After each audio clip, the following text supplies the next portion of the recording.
What's up guys, I'm back once again to show you some of the hot mods of the week. And in this week's episode, we have quite a few weapon mods.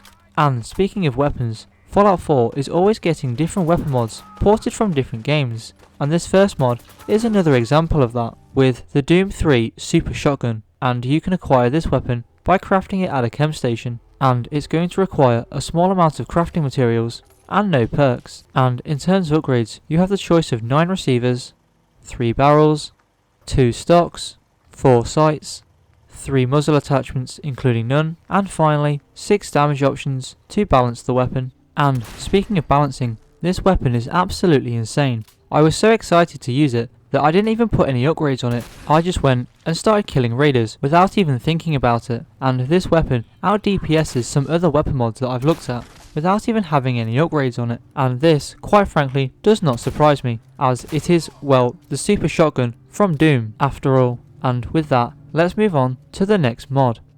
But anyway, since we're on the subject of things being added from other video games, the next mod I have for you is Destiny Ghosts. And you can acquire both the Time Swept Ghost and the Tyrant Ghost from the Sanctuary cellar, inside the green duffel bag.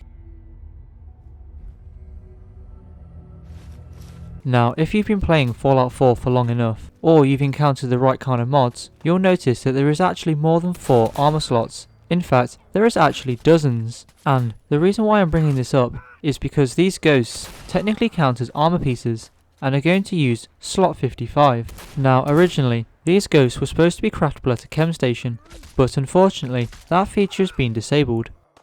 And speaking of craftable items, the next mod I have for you is Brass Knuckles. And to acquire these brass knuckles for yourself, simply head to a chem station. Here you'll be able to craft a piece of brass. Then take that piece of brass to a cooking stove and look under the utility section. Here you'll be able to craft the brass knuckles. And in terms of upgrades, you have the choice of, well, 5 upgrades, including no upgrade at all. Now for anyone that's actually played Fallout 4, then these brass knuckles might just look like a retexture of the knuckles from the base game. And I would have to agree. But that doesn't mean we can't appreciate the work that the mod authors put in. I mean, some of the best and most downloaded mods on the Nexus are retexture mods, so if you're looking for a new melee weapon mod, then maybe consider giving this one a download.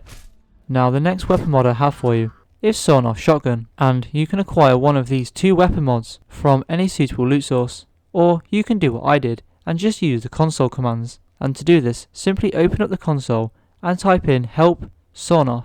Here you will find both weapons ID codes, and by typing player.additem and the ID code for either weapon, you'll get your hands on one of the 2 Sawn-Off Shotguns. And in terms of upgrades, both weapons are essentially the same, so I'm only going to go over one. And what you can expect is 9 receivers, 4 barrels, 2 grips, and finally 5 sights. Now if there was one thing that became very apparent very quickly, it's that these 2 weapons felt less like shotguns and more like hand cannons, which I'm not complaining about. This is just my take on the mod. Now this could be due to the fact of having no stock or very long barrel modifications. Either way, it was just fun to use a triple barrel shotgun without having to dive into the world of the Creation Club.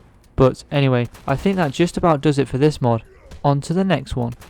Now the next mod I have for you is less of a mod and more of a modder's resource, but I still wanted to show it anyway, because of the potential that it could have when combined with the ability of, say, another mod author. And the mod that I'm talking about is Fallout 4 Lost Train Vault. And what this mod is going to do is add the blueprints for a train on top of the tracks just outside of the Starlight Drive-In. Now unfortunately, the train vault itself is not actually textured, but what with the basic blueprint being there, it leaves it open for potentially another mod author to come along and texture it. And as this blueprint is, well, a train, it, as you would imagine, is quite long. So if anyone was up to the challenge of retexturing this entire thing, then they might be there for quite a while.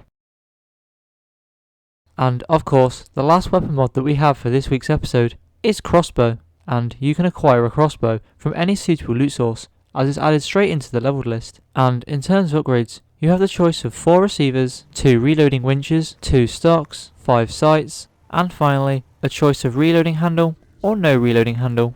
Now as well as the crossbow, this mod is also going to add in 3 new ammo types: the standard bolt, the explosive bolt, and the Storm Bolt, which of course can be purchased in varying amounts from different vendors in the game. Now there are quite a few weapon mods that have more than one ammo type, and switching between them can usually be quite awkward, or sometimes the mod will add a new feature into the MCM which allows for a hotkey, but this mod makes it even more simple than that. By simply double tapping the reload button, the weapon will cycle through all the ammunition that you currently have. Anyway, now that you know how to scroll between the various ammo types, you probably want to know what each one of them does. Well, the standard bolt is, as you would imagine, a standard bolt. Simply aim at the enemy and they should hopefully fall. But I've noticed that using this weapon with this particular ammo type, after using, let's say, a normal firearm, the projectiles tend to feel quite slow, which I actually like. I'd imagine that a crossbow bolt would fly significantly slower than a bullet. But anyway, getting back to the original point, the explosive arrow is going to turn the crossbow into essentially an RPG, being able to one-shot pretty much everything. And when I say pretty much everything, this also includes yourself. The amount of times that I've almost blown myself up with the explosive arrow is kind of ridiculous. And that just leaves us with the storm arrow, which is going to feel like a diet explosive arrow. It's still very destructive, but you're significantly less likely to blow yourself up. And with that, that's going to wrap it up for this mod, and the video for that matter. I hope you all enjoyed the mods here today, and if you did, don't forget to hit that subscribe button, and I hope to see you all in the next video.